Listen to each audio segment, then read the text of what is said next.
Figures కి మనం reach అవడానికి అవకాశం ఉంటుంది.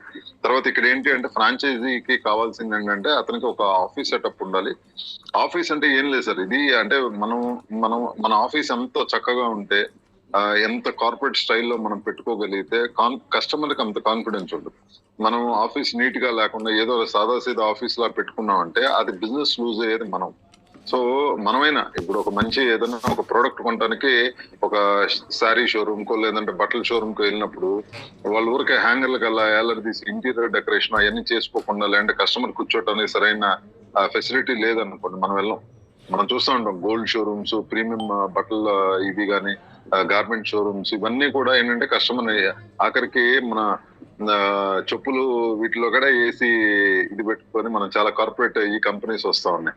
సో చెప్పులు కూడా ఏసీలో పెట్టి ఆఖరికి కాయగూరలు వీటిని కూడా అంటే మనం అంటే తక్కువని కాదు, వాటిని ఏంటంటే కస్టమర్స్ ని అట్రాక్ట్ చేయడానికి వాళ్ళు ఒక మంచి అంబియన్స్ క్రియేట్ చేసే విధంగా వాళ్ళు బిజినెస్ చేస్తున్నారు. కాబట్టి ఆఫీస్ మనం టాప్ ప్రయారిటీ పెట్టుకుని ఒక మంచి సీటింగ్ ఫెసిలిటీ కనుక పెట్టుకుంటే చాలా మంది అంటే ఇక్కడ ఎందుకు చెప్తున్నా అంటే సార్, చెప్పులు ఒక 500 1000 కొనుక్కునే చెప్పుల దగ్గర నుంచి మనం రిలయన్స్ ఫ్రెష్ కి వెళ్తే మనకి టొమాటోస్ దగ్గర నుంచి వీటి నుంచి అంటే అది తిండి ఇంపార్టెంట్. బట్ నేను చెప్పి తక్కువ చేయట్లా, అంటే ఆ ప్రొడక్ట్ వాల్యూ తక్కువ అయినప్పటికీ కూడా వాళ్ళు ఒక ఏసీ షోరూమ్ లో ఇచ్చేసి కస్టమర్స్ ని అట్రాక్ట్ చేయడానికి వాళ్ళు పడుతున్న తాపత్రయం గురించి చెప్తున్నాను.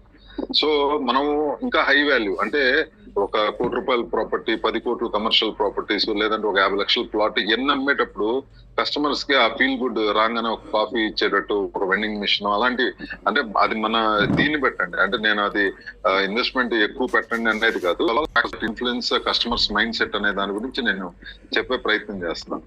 సో ఇక్కడ ఏంటంటే మనం కలెక్ట్ చేస్తుంది కూడా చాలా నామినల్ అమౌంట్. ఆ 25,000 ఏంటంటే ఆ ఆఫీస్ డెకరేషన్ కి ఇందాక శ్రీనివాస్ గారు చెప్పినట్టు ఆ కాన్సెప్ట్ ఎలివేట్ అయ్యే విధంగా, తర్వాత గ్లోజ్ హైన్ బోర్డు పెట్టే విధంగా, తర్వాత మనకి నెంబర్ ఆఫ్ ట్రైనింగ్ ఇప్పుడు మీతో పాటుగా వర్క్ చేయడానికి ఏజెంట్స్ వస్తూ ఉంటారు. ఆ ఏజెంట్స్ ని మనతో అసోసియేట్ వర్క్ చేయడానికి మీటింగ్స్ పెట్టుకోవడానికి కానివ్వండి, ఆ ట్రైనింగ్ సెషన్స్ పెట్టుకోవడానికి, మనకి డిజిటల్ మార్కెటింగ్ సపోర్ట్ కి సంబంధించి సో బ్యాక్ ఆఫీస్ నుంచి సపోర్ట్ కానీ, సో ఒక లీగల్ టీమ్ ఇచ్చేయటం కానీ, సో ఇవన్నీ కూడా చాలా ఫ్యాక్టర్స్ మీకు హెల్ప్ అవుతా ఉంది. కాబట్టి ఆ 25,000 అనేది ఫీ కింద కలెక్ట్ చేస్తాం. తర్వాత ఇందాక శ్రీనివాస్ గారు చెప్పినట్టు మనం ఇప్పుడు ఆఫీస్ రాగానే మనం కస్టమర్ ని మనం లాక్ చేసుకోవాలి. అంటే మీ ప్రాపర్టీని మేము చాలా ఎఫెక్టివ్ గా అమ్ముతాము అంటే ఇప్పుడు ₹1000 అనేది చెప్పారండి. సో చాలా మందికి ఏంటంటే వాళ్ళ ప్రాపర్టీని చాలా త్వరగా అమ్ముకోవాలి అనేటువంటి చాలా అర్జెన్సీ ఉండొచ్చు, రకరకాల ఇవి ఉంటాయి. సో వారు ఒక ₹1000 పెట్టి రిజిస్ట్రేషన్ చేసుకున్న తర్వాత మనకి ఒక ₹500 ఏమో మన లీగల్ ఛార్జెస్ అది కరెక్ట్ గా ఉందా లేదా డాక్యుమెంట్ మనకి ఏం మిస్సింగ్ అవుతున్నాయని